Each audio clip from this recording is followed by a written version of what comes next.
Mental health, the level of psychological well-being of an individual, is a subject that is foremost in public discourse, coinciding with a series of unfortunate events that have raised serious concerns. Recently, there have been 2 reports of mental ill patients who was arrested for assaulting a nurse, as Dr. Manzanero said, attending to him, and who then followed to attack Mr. Nestor Vasquez, a man placed in the same holding cell as the patient.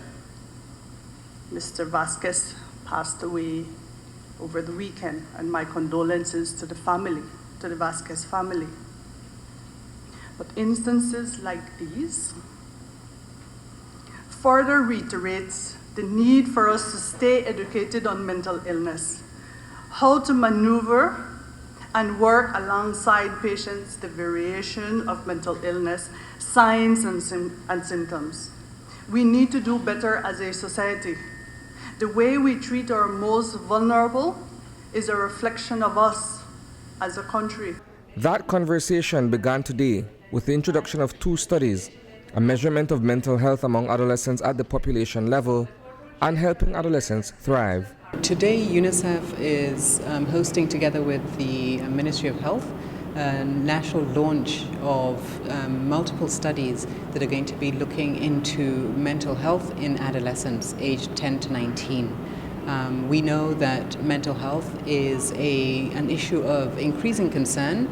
The Ministry of Health has the benefit of data from services that are being sought by all age groups at the various health facilities across the country.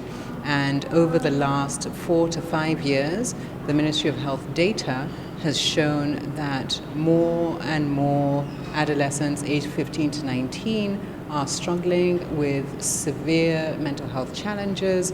The number of attempted suicides in adolescents aged 15 to 19 has more than doubled in a very short space of time. Amy Jex is the president of the Mental Health Association. When we look at the Mental Health Association, it's an advocacy group. So what we do is basically put more information out there, try to work at the policies, try to see what is there, and make information known. Information which will be gathered through these surveys are very important. When we look at the adolescent population, what we're seeing is that these are people who have been affected by the current environment, and they will be leading the future over the next few years. So when we look at what is affecting them, once we have the information, we can start making policies and advocating to change policies to have us move toward a direction where more of our adolescents and later on young adults and later on adults will have appropriate help for their mental health needs.